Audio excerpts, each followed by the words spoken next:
বেশ কিছুদিন আগে ব্রিটিশ রক ব্যান্ড কোল্ডপ্লে এর কনসার্টের কি স্কিমে ধরা পড়েন এক টেক কোম্পানির সিইও, যিনি নিজের এইচআর অফিসারের সঙ্গে পরকীয়ায় মত্ত ছিলেন। এই ঘটনা মুহূর্তেই সামাজিক যোগাযোগ মাধ্যমে ঝড় তোলে। তীব্র সমালোচনার মুখে পড়ে অবশেষে ওই সিইওকে পদত্যাগ করতে হয়। সেই ঝড় থামতে না থামতেই প্রায় এক মাস পর প্রায় একই রকম ঘটনার জেরে চাকরি খোয়ালেন আর এক প্রসিদ্ধ কোম্পানির সিইও। মাত্র এক বছর এই পদে থাকার পর তাকে এভাবে বিদায় নিতে হলো, কারণ তিনি তার অধীনস্থ কর্মচারীর সঙ্গে প্রেমের সম্পর্ক গোপন করে কোম্পানির নিয়ম ভঙ্গ করেছেন। বিবিসি জানায়, কোম্পানির হুইসেল ব্লোয়িং চ্যানেলের মাধ্যমে অভিযোগ আসার পর এই তদন্ত শুরু হয়। কাম অন ব্রো, এসব অনেক কিছু আসবে আর যাবে, এক্সপার্ট কিন্তু থেকেই যাবে।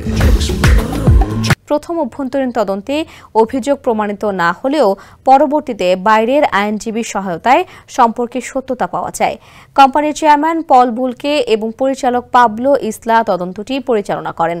পল বুলকে বলেছেন, প্রতিষ্ঠানের নিয়ম ও মূল্যবোধ রক্ষার জন্য এটি একটি জরুরি সিদ্ধান্ত ছিল। সিইও লরেন্ট ফ্রেক্স যে কর্মীর সঙ্গে সম্পর্কে জড়িয়েছিলেন, তিনি সরাসরি তার অধীনে কাজ করতেন। এতে স্বার্থের সংঘাত তৈরি হওয়ায় বিষয়টিকে গুরুতর অপরাধ হিসেবে দেখা হয় এবং এর জেরেই ফ্রেক্সকে চাকরি থেকে সরিয়ে দেওয়া হয়।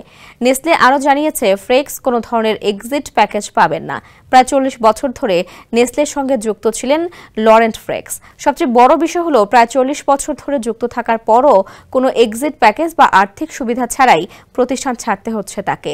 ফ্রেক্সের এই হঠাৎ বিদায়ের পর তার জায়গায় নতুন সিইও হিসেবে দায়িত্ব নিয়েছেন নেসলেরই আরেক পুরনো কর্মকর্তা ফিলিপ নাভরাটিল।